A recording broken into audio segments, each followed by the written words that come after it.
ቺዳግ እንዴት ነው? ተኛው እግዚአብሔርም ነዳኝ ነቃው ይላል ዳዊት። ነቅተን እንግዲህ ወደ ዛሬው ስራችን ወደ አዋሽ መልካሳ ሩቅ ነው በጣም። ኧረ 25 ኪሎ ሜትር ዛሬ በጣም ቅርብ ነው። 25 የስንት ደቂቃ መንገድ? 18 ሶስተኛ ትሪፓችን ነው። ጌታ ይረዳናል። ጌታ ይረዳናል። እግዚአብሔር ከኛ ጋር ነው። ሃሌሉያ። ትንሽ የእግር ጉዞ አለው። ያሰላ መናኸሪያ ራቅ ስለሚል በእግር እየተጠገረርን ነው። ያው እንደምታዩት በታክሲ በባጃጅ ጉዟችንን ጨመርን። ይህን ይመስላል። በባጃጅ ተንቀሳቅሰን ሄድን። ሹፌራችን ይህን ይመስላል። ከተማይቱ እችን ትመስላለች። ከዛ በኋላ ሄድን ደረስን። ከዛ መናኸሪያ ደረስን። አሰላ መናኸሪያ ይሄን ይመስላል። የአዋሽ መልካሳ መኪና ጋር ሄድን። ግቢ ውስጥ በጣም መኪኖች የሉም ነበር። የሚገርማችሁ አዋሽ የሚጭን መኪና ስላልነበር እዚህ አይደለም የሚጭኑት ተብለን ወደ ፖስታ ቤት እንደምታዩት ተመልሰን ወደ ፖስታ ቤት ሄድን። ፖስታ ቤት ጋር ነው አጋጣሚ የሚጭኑት ያው እንደምትመለከቱት። ከዛ ጉዟችን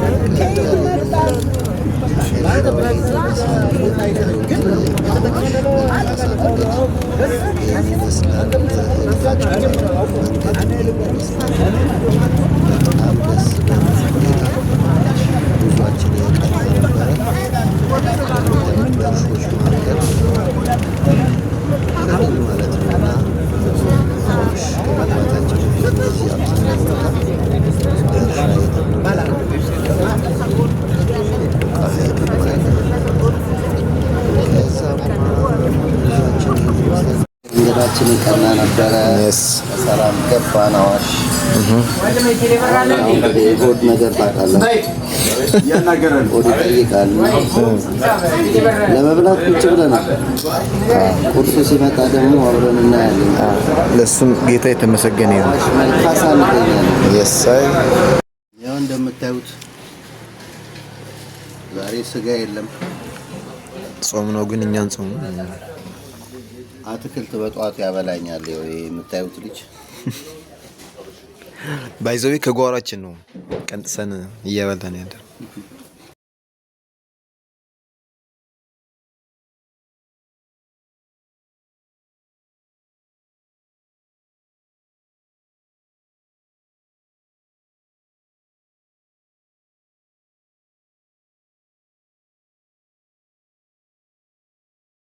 ደረስን መሰለኝ። የኢትዮጵያ ሙሉ ወንጌል ዛሬ ሙሉ ወንጌል አዋሽ አጥቢያ ቤተሰቡ ከዛ ገባን ግቢ እንደምታዩት ብዙ ልጆች አሉ። ከዛ ጸሎት ጀመርን። መክፈቻ ላይ ጥሩ ጸሎት አደረግን። እንደምታዩት ልጆቹ ናፍቀው ነው የጠበቁት። ጊዜውን ለእግዚአብሔር አሳልፈን ሰጠን። እንደዚህ ጥሩ ከጸለይን በኋላ ቀጥታ ወደ ትምህርት ነው የሄድነው። እንግዲህ አሁን በምታዩት መልክ ከልጆቹ ጋር በጸሎት ያሳለፍንበት ጊዜ ነው። እግዚአብሔር ረዳን። በጣም ደስ የሚል ጊዜ ነበረ። ጌታ መንፈስ ቅዱስ በነገር ሁሉ እንዲረዳን ጸለይን። ለጌታ አደራ አሳልፈን ሰጠን። እንግዲህ በዚህ መልክ በቀጥታ ከዚህ ከጸሎት በኋላ ወደ ትምህርት ነው የሄድነው። እግዚአብሔር የተመሰገነ ይሁን። ደስ ይላል በጣም ሃሌሉያ።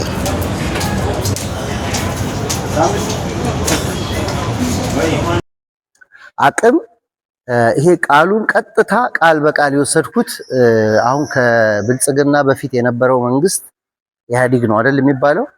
በኢህአዲግ ዘመን ይሄን ቃል በቃል ይናገራሉ። አቅም ግንባታ፣ የቢሮን አቅም መገንባት፣ የሰውን አቅም መገንባት ምናምን እያሉ ቀጥታ ከዛ ነው ቃሉን የወሰድኩት። አቅም በምን ይገነባል? ቅድም ያልከው ይሄ ፊዚካል እኛ የምናየው በስፖርት ይገነባል፣ በምግብ ይገነባል። ሰው ምግብ በትክክል ፕሮቲን፣ ካርቦሃይድሬት ምናምን እያደረገ የሚበላ ከሆነ ጥሩ የተገነባ ሰውነት ይኖረዋል አይደል? ፕሮቲን ብቻ የሚበላ ከሆነ ወይም ደግሞ ካርቦሃይድሬት ብቻ የሚበላ ከሆነ ትክክለኛ ግንባታ ይኖራል? አይኖርም። ዲስኦርደር ይሆናል ማለት ነው። ነገር ግን ናው ዓለም ኦር ደግሞ የሰው ልጅ ማንኛውም የሰው ልጅ ማለት ነው እኛንም ጨምሮ ክርስቲያኖችንም ጨምሮ የማያምኑ ሰዎችንም ውስጣዊ ማንነት አለ፣ ውጫዊ ማንነት አለ። ስለ ሁለቱም ነው የማወራው። ክርስቲያን ውስጣዊ ማንነቱን መገንባት አለበት፣ ውጫዊ ማንነቱን መገንባት አለበት። ስለዚህ የምን አቅም ግንባታ ነው ካላችሁኝ ስለ ሁለቱም አቅም ግንባታ ነው ዛሬ ማነሳላችሁ። ግን የተለያየ ጊዜ ነው ማነሳላችሁ። ዛሬ አንዱን ርዕስ ነው የምንወስደው። የህይወት ጉዞ እንዲህ ሰርክል ነው። ሰው ያድጋል፣ ወጣት ይሆናል፣ ከዛ ይጎለምሳል፣ ከዛ ያረጃል፣ ተመልሶ ወደ ህፃን ደግሞ ይመጣል ይባላል። እዛ አልደረስም። የደረሱ ሰዎች ግን አይታችሁ ሊሆን ይችላል። ሰው ሲያረጅ እንደ ህፃን ይሆናል አይደል? ሰው ላይ ሸክም ይሆናል። ምግብ ሲሰጡት በቃኝ ይላል። ይሄ ነገር ደስ አይልም ይላል፣ ይነጫነጫል ምናምን አይደል? አሮጊትና ሽማግሌ እንደዛ ነው የሚሆነው። እና ግን በህይወት ሰርክል ውስጥ በሚኖርበት ጊዜ ውጩንም ውስጡንም ገንብቶ የሚኖር ከሆነ አትሊስት የተሻለ ነው የሚሆነው። እንግዲህ የሰው ልጆች ሰላም ነው አይደል እማዬ? ቀኑ መጨረሻ አለው። ያው ሰው ምን አለው? መጀመሪያ እንዳለው ሁሉ ምን አለው? መጨረሻ አለው። አንዳንዱ አርጅቶ ይሞታል። አንዳንዱ ገና በእናቱ ማህፀን እንዳለ ይሞታል። 10 ዓመት ኖሮም ይሞት አለ። 20 ዓመት ኖሮም ይሞት አለ። እንደተወለደም ይሞት አለ። የዚህ ምድር የህይወት ጉዞ ምን ያህል እንደሆነ አናቅም። እናንተ አሁን ገና 10 ቤት ናችሁ። እኔ ደግሞ ከናንተ ትንሽ እልፍ ብያለሁ። መኩ ከናንተ ትንሽ እልፍ ብሏል። እየሄድን ነው። መቼ እንደሚቆም አናቅም። ግን በምድር ላይ ስንኖር መኖር ያለብንን ህይወት ኖረን ካላለፍን ትርጉም አልባ ነው ማለት ነው። ምድር ላይ የተገባን ህይወት አለ ልጆች። እኔና እናንተ እግዚአብሔር በምድር ሲያስቀምጠን ለኔና ለናንተ የተገባ ህይወት አለ። ቀኑ መጨረሻ አለው። አንድ ምስል ላሳያችሁ። እዚህ ጋር ምን ይታያችኋል? እሺ፣ ከላይ በረዶ ወደ ውሃ ውስጥ የገባ በረዶ ኦልሬዲ በረዶ ነው። ከላይም አለው ከታችም አለው። የትኛው ይበልጣል? ታች ያለው ነው አይደል? ከላይ ያለው ምናልባት 10% ሊሆን ይችላል። አቅምን መገንባት ማለት ይሄ ነው። ይሄንን እንትን ያሳየኋችሁ ሆን ብዬ ነው። ታይታኒክ የሚባል ፊልም አይታችኋል? አሁን ሰሞኑን እንደውም ቲክቶክ ላይ በጣም እየተራገበ ነው። ታይታኒክ የሚባል መርከብ ነው። በጣም ብዙ አመት የቆየ እኔ 7-8 ጊዜ አይቼዋለሁ ፊልሙን። በአማርኛ ሁሉ ተተርጉሟል። ምናልባት እድሉን ካገኛችሁት እዩት ፊልሙን። የንጉስ ቤተሰብና አንድ የደሃ ቤተሰብ በአንድ መርከብ ላይ ተገናኝተው የንጉሱ ልጅ ለንጉስ ልጅ የታጨች አንድ ደሃ ደግሞ ሾልኮ የገባን ደሃ እንዴት እንዳገባች መርከቡ እንዴት እንደተሰበረ ታሪኩ እዛ ላይ አለ። ፊልሙን እንደው ብታዩት ደስ ይለኛል። እኔ ለኔ ትምህርት ስለሚያስፈልገኝ እሱን መርከብ ወስጄዋለሁ። ተመልከቱ። ይሄ ታይታኒክ የሚባለው መርከብ እቺን በምታክል የበረዶ ግግር ጋር ተጋጭቶ ነው የተሰበረው። ስሩ 90%ቱ የት ነው ያለው? እታች ነው ያለው። 10%ቱ የት ነው ያለው? ከላይ ነው ያለው። ውስጣችሁ ሲጠነክር እላይ ትንሽ ነገር ቢኖርም መጥቶ ይሰበራል እንጂ እናንተ ሊሰብር አይችልም። ታይታኒክ እንዴት መሰላችሁ የተሰበረው? በጣቱ የያዛትን ትታያችኋለች አይደል? እሷ የምታክል ነገር ማለት በምስል ሲቀመጥ ግዙፍ በዓለማችን ላይ በጣም ትልቅ መርከብ የነበረ መርከብ ነው የተሰበረው። እና መርከቡ እንዴት እንደተሰበረ ታሪኩን ሲነግሩን የተረፈች ሴትዮ ነው ተርካ ፊልሙ የተሰራው። እና ያው ድሮ ታውቃላችሁ ሰዎች ስደት ይሄዳሉ አይደል ከሀገር ሀገር እና ስደት ሾልከው የሚገቡ አሉና ስደት ለመግባት ስደት ወደ ሌላ ሀገር ለመሄድ ሾልኮ የገባ አንድ የጎዳና ልጅ የነበረ መርከብ ውስጥ ገብቷል። ሌላው እዛው መርከብ ውስጥ ደግሞ ንጉስ የንጉስ ልጅ እቺ ባለ ታሪኩን ጸሐፊዋ እና ለንጉሱ ልጅ የታጨችለት እጮኛዋ እዛ መርከብ ውስጥ ነበሩ። እና ተነስተው ሲሄዱ አጋጣሚ ከፊት ለፊታቸው ከበረዶ ግግር ጋር ባይዘው መርከብ እንዴት መሰላችሁ የሚነዳው ሹፌር አለ አይደል? ሹፌሩ ካፒቴኑ ይነዳል። ነገር ግን ከላይ ሆነው ከፊት ለፊት ያለውን ነገር በአጉሊ መነጽር የሚያዩ 3-4 ሹፌሮች ነው ያሉት። የወንጌል እውነት ወንጌል ኢየሱስ ነው። ክርስትና ኢየሱስ የኖረው ኑሮ ኢየሱስ ይጸልይ ነበር። አንቺ ጸሎት ማቆም የለብሽም። ኢየሱስ የእግዚአብሔርን ቃል ያስተምር ነበር። አዎ ማቆም የለብኝም። ኢየሱስ ወላጆቹን ያገለግል ነበር። አዎ ማገልገሌን ማቆም የለብኝም። ኢየሱስ እስከ መጨረሻ የእግዚአብሔርን መንግስት ሲሰብክ ኖሯል። አዎ እስከ መጨረሻ ሄዳለሁ። ኢየሱስ ደቀ መዝሙር ያፈራ ነበር። አዎ እኔም ማፍራት አለብኝ። ኢየሱስ ሚሽን ተልኮ ነበረው። አዎ እኔም አለብኝ። የሁሉ ነገር መለኪያ ማን ነው? እስቲ ኢየሱስ በሉ። ኢየሱስ ምንድን ነው ያደረገው በ33 ዓመት ተኩል? እሱን እንድናረግ መከራ ቢበዛ ክርስትና መተው አለብን። ፈተና ቢበዛ ክርስትና መተው አለብን። እነ ጳውሎስ በመከራ እያለፉ ጸንተው ኖሩ። እነ ጢሞቴዎስ፣ እነ ዮሴፍ፣ እነ ዳንኤል፣ እነ ሲድራቅ ሚሳቅ አብደናጎ የእግዚአብሔርን እውነት ይዘው እስከ መጨረሻ ኖሩ። ሲድራቅ ሚሳቅ አብደናጎ በወቅቱ የነበረው መንግስት ለኛ ስገዱ ብሎ ሐውልት አቆመ። እነሱስ አንሰግድም። የምናመልከው አምላክ ከዚህ እሳት ባያድነን እንኳን አንተ ላቆምከው ምስል አንሰግድም። ጸሎትህን አቁም ሲባል ዳንኤል እኔ ጸሎቴን ከማቆም አንበሳ አይደለም የአንበሳ መንጋ ብታመጡ አላቆም፣ እንደውም መስኮቱን ከፍቶ መጸለይ ጀመረ። ሲያዩት ይጸልያል። ሰው ህግ ጥሷል፣ ስለዚህ መጣል አለበታል። ወስደው የት ከተቱት?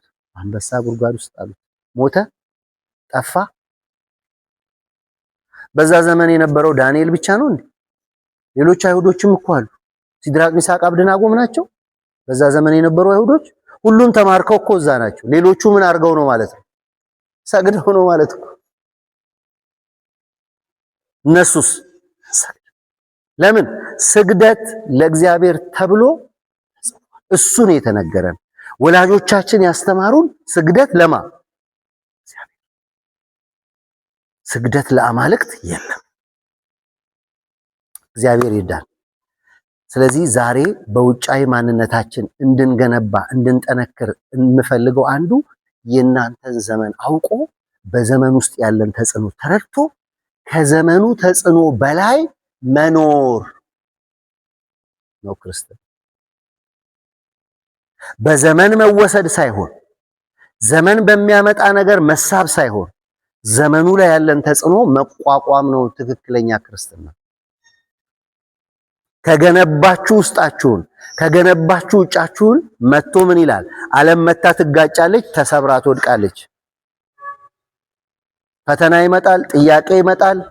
እናንተ ውስጥ አሁን በጣም ብዙ የሚነሳ ጥያቄ ያለው ከወጣትነት የተነሳ ያንን ጥያቄ የምትመልሱት መልስ የምታገኙት ነገር ሲኖር ነው፣ አቅም ሲኖራችሁ። አቅም ከሌለ የለም።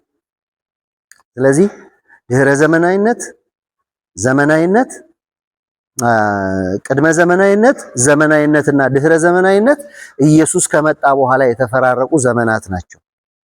የመጀመሪያው ዘመን ላይ ባለስልጣን ማን ነበር?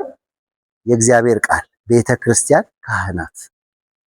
ሁለተኛው ዘመን ላይ ዘመናዊነት ላይ ባለስልጣን ማን ነበር? ምክንያት፣ አመክንዮ፣ የላብራቶሪ ውጤት። ሶስተኛው ዘመን ላይ ግን ባለስልጣን ማን ነው? እኔ ራሴ እኔ ከገባኝ እኔ ከተረዳው እኔ እንደሚመስለኝ እኔ እንደደረስኩበት እንላለን። ግን ክርስትና እንደሱ አይደለም። እኔ የደረስኩበት ሳይሆን ክርስትና ኢየሱስ የተከለው ኢየሱስ ያዘጋጀው መመሪያ ያለው መጀመሪያ ያለው መጨረሻ ያለው አምላክ መስዋዕት የሆነበት የህይወት ማዕቀፍ የተዘጋጀለት።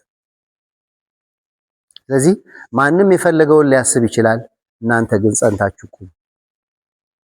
ጓደኞቻችሁ ወደ ዓለም ሊሄዱ ይችላሉ። የተለያየ ነገር ሊስባቸው ሊወድቁ ሊሰበሩ ይችላሉ። እናንተ ግን ጸንታችሁ ቁሙ። ክርስትና ብቻ መቆም ነው። ክርስትና አንድ ሆኖ እንደ ዳንኤል መቆም ነው። ክርስትና አንድ ሆኖ እንደ ዮሴፍ በጽድቅ መኖር። እግዚአብሔር ይርዳን። ዘመኑ ምን አይነት ዘመን ነው እኛ ያለንበት? ድህረ ዘመናዊነት። ሰው ሁሉ የመሰለውን የሚያደርግበት ጥቅስ እየጠቀሰ የፈለገውን ነገር ማድረግ ይችላል። በዚህ ዘመን ሰው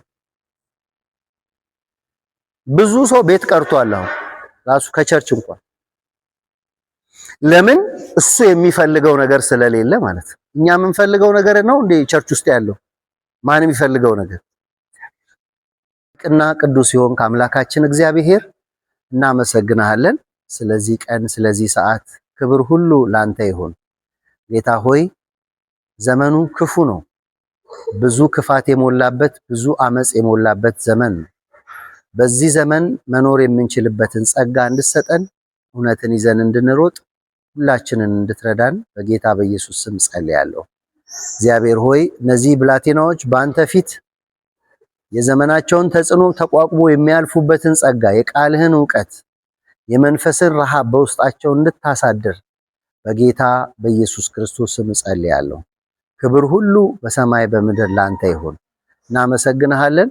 እኛም በምንሄድ መንገድ ከኛ ጋር ሁን፣ ከፍ በል በጌታችን በመድኃኒታችን በኢየሱስ ክርስቶስ ስም። Maqaan koo Saaraa Qummii jedhama. Wallaan irraa dhufe magaalaa Hawaash Malkaasaa Masnoo Masarata Kiristoos Masnoo barumsa kanarraa kanan baradhu waan guddaadha. Jireenyi koo duraanii jireenya duraa sanarraa deebi'ee amma jireenya haaraa jiraachaa jira. Kanarratti immoo jireenyi koo baay'ee jijjiirama guddaa fideera. Barumsa tasfaalee kanarraa kanan baradhu waan guddaadha. Kanaafuu nama galateeffachuu barbaadu barsiisaa keenya daagim galateeffachuun barbaada. Waaqayyo si eebbisechuun barbaada. Galatooma. Ani maqaan koo Abdiisaa Rattaan jedhama. Waldaan irraa dhufe waldaa Mulungeelii Samuun Safaraa Tirraay. Ani barumsa kana waliin barachuun dura yaada waan dargaggummaa jedhamuun xiqqoo ture. Garuu barumsa kanarraa barumsa tamsaalitti jedhamu kanarraa erga dhufee booda barumsa waa'ee dargaggummaa jedhamu kanarratti waan guddaa irraa baradhee jira. Kanarraas kan ka'e immoo barsiisaa keenya iddoo fagoodhaa dhufee nu barsiise kana galatooma shumaroo argate. የመጣሁት ከአዋሽ መልካሳ መሰረተ ክርስቶስ መሀል አጥቢያ ነው። የተምሳሌት ተማሪ ነኝ። እድሜ 13 ነው። በዚህ በተምሳሌት በመማር የተጠቀምኳቸው ነገሮች ብዙ ናቸው። ከነዚህ መካከል ህይወቴ ብዙ ነገር ላይ ይቻላል። አንድ ነገር ጀምሮ ስለመጨረስ በጣም ብዙ ትምህርቶችን ተምረናል። እንዲሁም በወጣታችን ዘመን ምን ማድረግ እንዳለብንና ምን መደረግ እንዳለበት አውቀናል። በዚህም